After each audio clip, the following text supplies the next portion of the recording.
The concrete truck groaned, its chute angled into the rusted steel hatch, wet gray slurry thundering down. Finally, Margaret said, her voice dripping satisfaction. Seal it. Every last inch. Carl, the contractor, gave a short nod. That's the last of it. The concrete filled the hatch to the brim, the surface smoothing under the vibration. It was done. 14 miles away, a classified Pentagon monitoring station registered the intrusion. A red flag lit up a screen. 20 minutes later, 3 black government SUVs peeled off the highway, lights out, tires screaming. They didn't slow for the gate. The lead vehicle crushed a flower bed and skidded to a halt 30 feet from the hatch. A man in a dark suit threw open his door. Who authorized this? This is an active federal facility. Margaret's hand froze mid-gesture, the smile on her face turning to stone. She opened her mouth, but no sound came. The agent's badge caught the sun, Department of Defense. Someone better start talking, he said, scanning the crew. 3,000 miles away, a phone vibrated on a hotel nightstand in Singapore. Joshua Reeves opened his eyes. The decrypted message was 3 lines. Code red. Facility intrusion. Surface access compromised. Containment protocol initiated. Joshua didn't flinch. He stood, straightened his charcoal-plaid shirt, and began packing with the precision of a man long accustomed to emergencies. He'd inherited the property 7 years earlier, 60 acres of Colorado scrub and pine, and one inexplicable steel hatch set into the earth. The hatch bore a faded stencil, restricted area. His grandfather had never explained it, only said, keep it locked. Don't let anyone poke around. Margaret Whitfield stood at the head of the HOA board table, laser pointer aimed at a grainy photo of the hatch. That shed isn't just an eyesore, it's a death trap. She clicked to the next slide, a mock-up of a concrete pour. We have a duty to protect our community. I move we classify that hatch as an imminent hazard. Linda hesitated. But has anyone spoken to the owner? Mr. Reeves, isn't it? Maybe we should try contacting him first. Margaret didn't even turn. He's never here. Absentee owners don't get a veto. The vote passed. The hatch was officially a safety hazard. The certified letter reached Joshua in Singapore. He read it with the same unreadable calm, then slid it into his briefcase. He was still 2 days away. The morning after the vote, Margaret was in the HOA office before sunrise, her phone already pressed to her ear. Carl, it's Margaret Whitfield. I need a concrete pour at Grid 9, the old shed. Tomorrow. Can you do it? Linda poked her head in the door. Tomorrow? That's awfully fast. Did you hear back from Mr. Reeves? He's been notified. If he cared, he'd be here. We're not waiting for his permission. The 3 other board members had voted with Margaret, but none of them looked comfortable. She didn't care. I don't need a permit, Carl. HOA authority covers safety abatement. Bring the truck at 7. Carl's voice came through the speaker. Fine, but I want a signed contract and hazard waiver before I pour. You'll have it within the hour. Just be ready. By noon, the contract was signed, the concrete truck ordered, and no one had told Joshua Reeves. Margaret drove past the hatch one last time, her mind already savoring the sound of wet concrete. No more mysteries in my neighborhood. Back at the hatch, Margaret still hadn't moved. The gray surface of the concrete was already setting, and the agent's words hung in the air. Harris stepped closer, his shadow falling over her. I'll ask once more, who authorized this concrete pour? Margaret's voice cracked. The OAA? It was a safety issue, a hazard. We followed procedure. This is a government facility. Your procedure just triggered a national security protocol. Do you understand the severity of that? Carl wiped his hands on his coveralls. Look, I just pour where the contract says. She hired me. He pointed at Margaret. Harris ignored him and spoke into a shoulder mic. Lock it down. No one leaves until we have a full debrief. From the lead SUV, a second soldier emerged and began unspooling yellow crime scene tape around the hatch. Margaret's mind raced. Active federal facility? That can't be right. It's just an old shed. I saw the photos. The agent turned back to her, his voice low. You've sealed an active Pentagon data archive. We're now in containment. Margaret's knees nearly buckled. The word Pentagon echoed in her skull, louder than the concrete truck's engine. Agent Harris flipped open a small leather notebook, his pen already hovering. Name and position, ma'am, right now. Margaret straightened her jacket, trying to recapture a shred of authority. Margaret Whitfield, HOA President, Ridgeline Heights. And who specifically authorized the concrete pour? I need a name and the directive that was issued. The board voted unanimously. It was listed as a safety hazard under our community covenants. Did you, at any point, verify whether the United States government held a lease on this facility? No, no one said anything about the government. I thought it was just an abandoned shed. Ignorance does not excuse a felony. You've interrupted an active Pentagon data archive. That makes this federal sabotage. He made a sharp gesture. A soldier stepped forward and unhooked handcuffs from his belt, the metal clicking. Handcuffs? Over a hole in the ground? This cannot be happening. They guided her toward the idling SUV, the word sabotage ringing in her ears as the yellow tape sealed off her world. Inside the lead SUV, Agent Harris scrolled through a tablet. The property file illuminated his face, Joshua Reeves, owner of record. Lease agreement. Joshua Reeves, lessor, grants Department of Defense exclusive use of underground facility at parcel 55932-408 for secure archiving. 7 years earlier, Joshua had first pried open the rusted hatch with a crowbar, finding a steel ladder descending into darkness. A month later, 2 Pentagon engineers in civilian clothes spent a day mapping the underground vaults, then gave a silent nod. Joshua met them in his kitchen. I inherited a Cold War relic. If the government still needs it, I'll lease it for $1 a year. The lease was finalized in a sterile office, both parties agreeing to perpetual confidentiality. No one in the neighborhood needed to know. Joshua kept to himself after that. When a neighbor asked about the padlocked hatch, he only said it was an old root cellar. Margaret once accosted him at the community mailbox. That rusty door is a liability. The HOA will deal with it if you won't. He'd only nodded and walked away. Now Harris zoomed in on the file's redacted addendum. The property owner's personal background was sealed behind a code he lacked clearance to open. Harris tapped his shoulder mic. Priority trace on Joshua Reeves. He's not just a landlord. Inside the SUV, Margaret fumbled for her phone with cuffed hands. I demand my right to call my attorney. This is a misunderstanding. Harris gave a curt nod, and the call connected. Margaret's voice pitched high as she explained the situation to her HOA lawyer. Within the hour, Linda received a panic text and called an emergency OA board meeting in the clubhouse vestibule. Margaret's been detained by federal agents. They're saying the hatch was a government facility. We need to distance ourselves immediately. Meanwhile, a neighbor's grainy cell phone video of the black SUVs hit the community Facebook group. Military convoy at the old shed. The caption read. Comments flooded in. One resident wrote, "Finally someone did something about that hazard. Margaret for mayor." At the hatch, the DoD perimeter had doubled. 2 more SUVs arrived and soldiers in ACUs began setting up portable communication units. Back in the clubhouse, Linda stared at the Facebook post and whispered, "They're praising her for what might be a federal crime." The board voted to suspend Margaret's authority pending investigation. Her name was already being removed from the HOA letterhead. But Margaret, still in the SUV, had no idea. She could only watch through the tinted window as soldiers sealed off her neighborhood. A white government van arrived and 2 engineers in hard hats unloaded ground-penetrating radar and thermal scanners. Agent Harris pulled Carl aside near the concrete truck.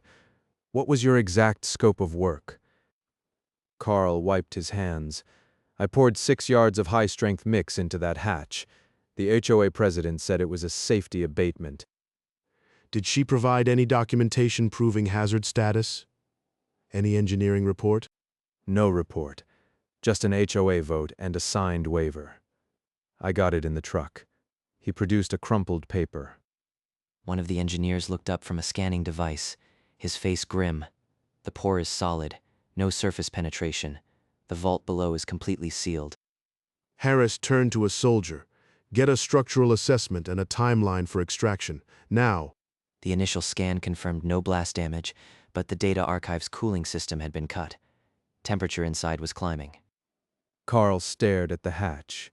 He'd sealed something alive with computers and secrets, not an empty hole. By the time the assessment was logged, Carl had given a full statement.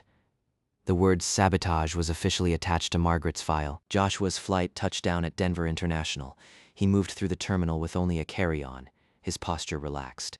2 men in dark suits bracketed him at the exit. "Mr. Reeves, please come with us. We have questions." "Of course I assume this is about my property," he said, handing over the bag without resistance. They escorted him into a black SUV, the same model he'd seen in the security alert photos of his own land. Agent Harris leaned in close. "The encryption key on your alert phone is government issue. That's not standard for a consultant." Joshua met his eyes without blinking. "I'm leaseholder to a government facility. Security protocols were part of the agreement." Harris slid a tablet toward him.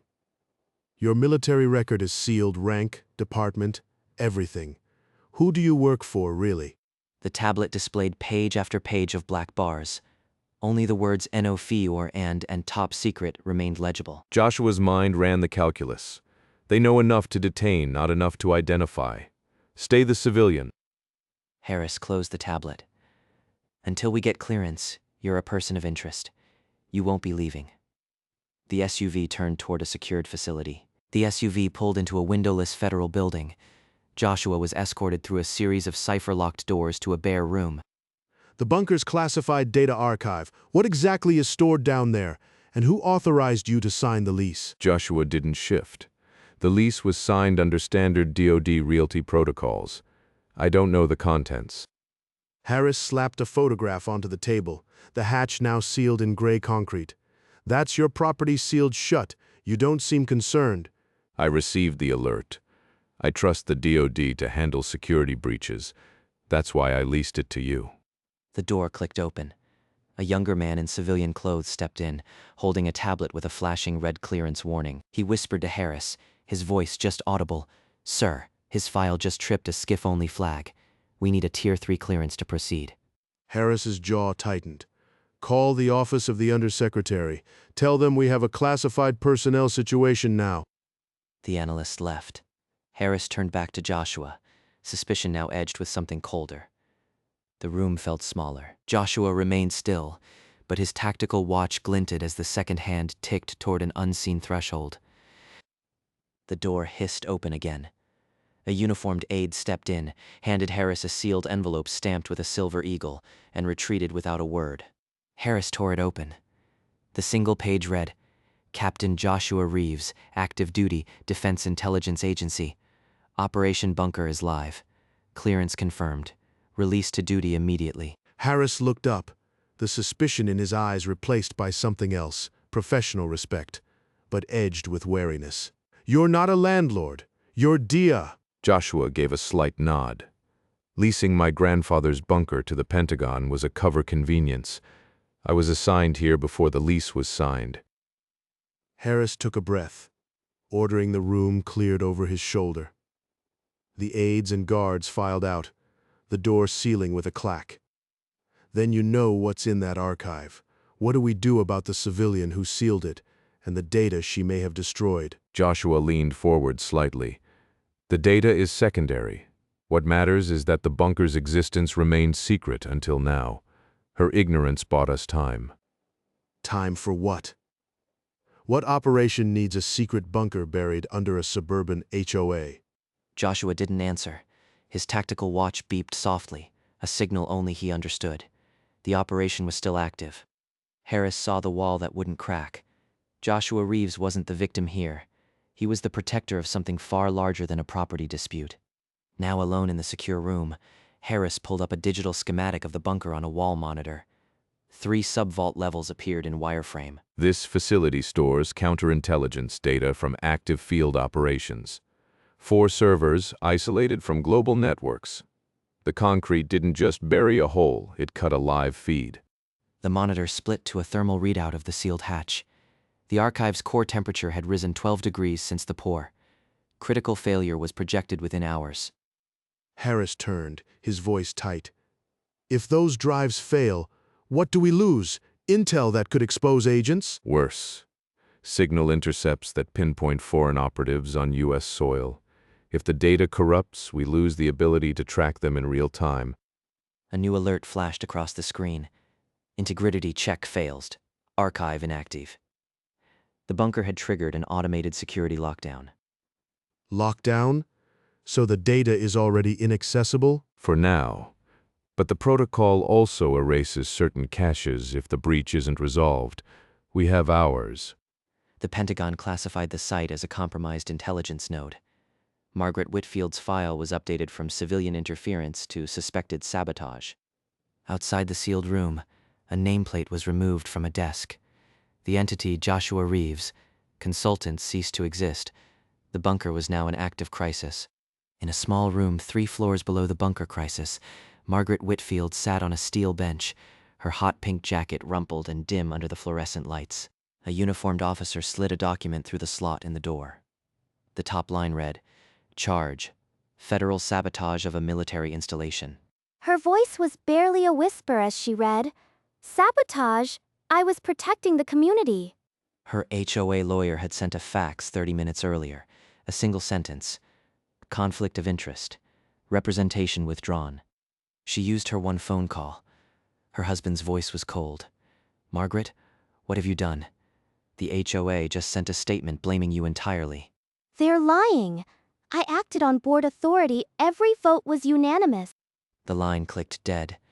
Outside the cell, a monitor showed the sealed hatch surrounded by soldiers. She was utterly alone. Agent Harris watched through the one-way glass. She's not a spy, but she's arrogant enough to break the world, and now she's a liability. The formal charge sheet was stamped with a classified seal. No bail, no press. Her name was a footnote in a sealed federal indictment. Margaret pressed her forehead to the cold wall. The bunker she'd sealed was an active intelligence front, and she was now its most visible casualty. 2 days later, a 30-second cell phone video leaked onto a national news aggregator.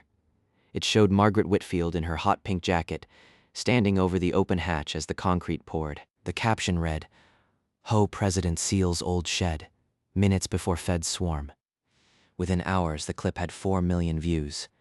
The comment sections filled with fury, not for the feds but for Margaret's smug wave at the camera. A cable news network ran the footage with a military analyst who called it possibly the most expensive HOA violation in American history. Inside the Ridgeline Heights clubhouse, the remaining board members watched the broadcast in silence. Linda's voice shook. We either dissolve this HOA or we all go down with her. The vote was unanimous. The Ridgeline Heights Homeowners Association would cease to exist by midnight. A formal dissolution notice was pinned to the community bulletin board. The clubhouse doors locked behind the last board member. Online, the mockery only grew. Margaret Whitfield had become a meme, the concrete Karen who buried a Pentagon vault. But for Joshua Reeves, still in a secured room miles away, the public circus was just noise. The real clock was ticking under the concrete. Harris returned to the secure room carrying a rugged tablet. On the screen, a DIA directive gave 2 operational options. Command is offering 2 routes. We prosecute the civilian publicly, or we classify the breach and use it to harden the facility's cover. Joshua calculated quietly. A public trial would risk his cover and the bunker's secondary purpose. His mission wasn't revenge. She's not an enemy operative. A public spectacle only creates more scrutiny. Option B, let the DoD spin it as a security exercise. So you stay a ghost? No credit. No justice scene. Joshua simply tapped the tablet. Option B, his digital signature transmitted to DIA headquarters. The system would swallow Margaret's crime. Within the hour, Pentagon Public Affairs drafted a brief statement. A routine security upgrade at a leased government site. No mention of sabotage or data loss. A press conference was scheduled for 7 a.m. The media would be told a controlled narrative. Joshua Reeves would remain unnamed. Harris broke the silence. So your name stays off everything. The bunker, the arrest, all of it. Joshua's tactical watch beeped once, a mission timer, not a deadline. The protocol was satisfied. The bunker remained secret, and his cover held. At 7 a.m., a podium was erected under the Ridgeline Heights sign. Cameras pointed at a DoD spokesperson. The statement was brief. The department thanks the community for its vigilance. A routine security upgrade has been completed. No mention of sabotage. When asked about the HOA president, the spokesperson replied, "That is a civil matter." Margaret's name was never spoken again. The cameras clicked off. The narrative had been successfully reframed, a community that helped secure a government facility. In her cell, Margaret Whitfield watched the broadcast on a small wall monitor. Her name had been erased from the story. They turned my arrest into a public service announcement. I'm invisible to the world now. The sealed federal proceedings would conclude without fanfare. The charge would be reduced to a misdemeanor, but her social death was absolute. Agent Harris stood beside Joshua in a shaded corridor, both watching the press conference end on a monitor. The mission held. The bunker was safe.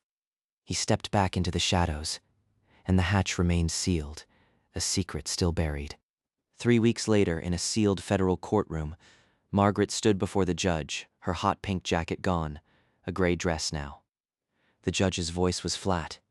12 months probation, $10,000 fine, lifetime ban from any HOA board. The words lifetime prohibition fell on her like a heavier weight than the handcuffs ever had. In a separate civil hearing, the Ridgeline Heights Homeowners Association was formally dissolved by court order. The gavel fell. The HOA that had tormented the property ceased to exist. Outside, Joshua Reeves received the update on his phone, the screen bright in the sun. He read the notice, then pocketed the phone without a word. Agent Harris appeared beside him. "It's over, Captain." Over for her, Joshua said, eyes on the pines. For us, the work continues. He turned toward his truck, the sun washing the property line where no HOA sign would ever hang. 4 days later, a military engineering team broke the concrete seal with hydraulic saws. A soldier in ACU watched as the last slab was lifted, revealing the rusted hatch beneath. The steel surface was scuffed but intact. The padlock had been sheared off, but the hatch's integrity held. Engineers climbed down, carrying diagnostic kits. The data vault below was silent, its fail-safes intact. Joshua arrived as the site was being cleared. A soldier handed him a field report. Sir, DI confirms the data is secure. Your handling of the incident has been formally commended. Joshua gave a single nod. Noted. Now finish the seal. He stepped to the edge and looked down into the darkness. The pull of secrets was a familiar weight. Some things need to stay buried. Not because they're dangerous, because the world isn't ready for them. He stood for a moment, then slid a new padlock from his pocket and threaded it through the hasp. By evening, Joshua parked his truck at the property line and walked the fence, his hand brushing the wire. The irony wasn't lost on him. A woman's petty fury had nearly cost an intelligence network and forced security upgrades that should have been there decades ago. He stopped where the fence met the old pine, the place his grandfather once told him the bunker was just a hole you leave alone. Now the hole was reinforced, monitored, turned into a fortress. Margaret had, without meaning to, improved it. He turned back toward the hatch, visible as a dark square in the fading light. It held his grandfather's wartime secrets, and now his own. The cost of this life was silence. No credit, no recognition, just the work. He'd carried that weight for 2 decades. It was second nature now, as familiar as the watch on his wrist. Peace wasn't the absence of conflict. It was knowing you'd done the quiet work well. He took a long breath of pine and dust, then walked toward the cabin. The padlock glinted in the last sun. Some secrets were meant to stay buried. Others just waited for the right key. The Ridgeline Heights stone entrance sign was gone a week later. In its place, a simple wooden post bore a single black-on-white letterboard, "Private property." No solicitation. Neighbors passed it without complaint. The HOA covenants were null. The fines gone. Linda, mulching her garden, looked up as a neighbor waved. No more pink jacket policing my flowers. The community bulletin board, once filled with violation notices, now held a single page, a neighborhood watch roster. Property lines were respected. The bunker hatch was no longer visible from any public path. A new Dodd satellite marker had been placed nearby, disguised as a survey stake. Life continued. Mornings smelled like coffee and diesel pickups, not compliance hearings. The last remnant of the HOA was a box of branded letterhead burning in a metal drum. And the man in the charcoal-plaid shirt watched from his cabin porch, coffee in hand, as the stars came out over his land. An unmarked courier arrived before dawn, handing Joshua a cream envelope with the Department of Defense seal. He carried it to the kitchen table and slit it open with his pocket knife. The letter was brief. Captain Reeves, your extended leave is approved. New orders await. We appreciate your discretion. Below in handwritten script, the data you protected saves lives. Continued trust, Director Newman. Joshua read it twice, then folded the letter along its original crease. Another mission already. The quiet never lasted long. He tucked it into his shirt pocket beside the pen he'd carried for 2 decades. Outside, the sky was a pale wash of pink and gray. The pines stirred with early wind. Nothing had changed. That was the point. He stood, poured the last of the coffee, and began packing a single duffel. The duffel went into the truck. Joshua walked one last time to the bunker, the gravel crunching under his boots. The new hatch was heavier, reinforced with carbon steel, its stencil now reading sealed, Dode. He rested a hand on the cold metal, then withdrew it without ceremony. The sun had climbed above the pines. The property stretched out, 60 acres of wild grass in shadow. In the distance, the Ridgeline Heights rooftops were silent. No flags, no fines. The camera began to pull back, the bunker shrinking, the land asserting its stillness. Joshua got into his truck and drove slowly down the dirt road, not looking back. The bunker disappeared into the landscape, just another patch of ground to an untrained eye. The next mission was already waiting, but here, under the Colorado soil, a vault kept its quiet. Fade to black.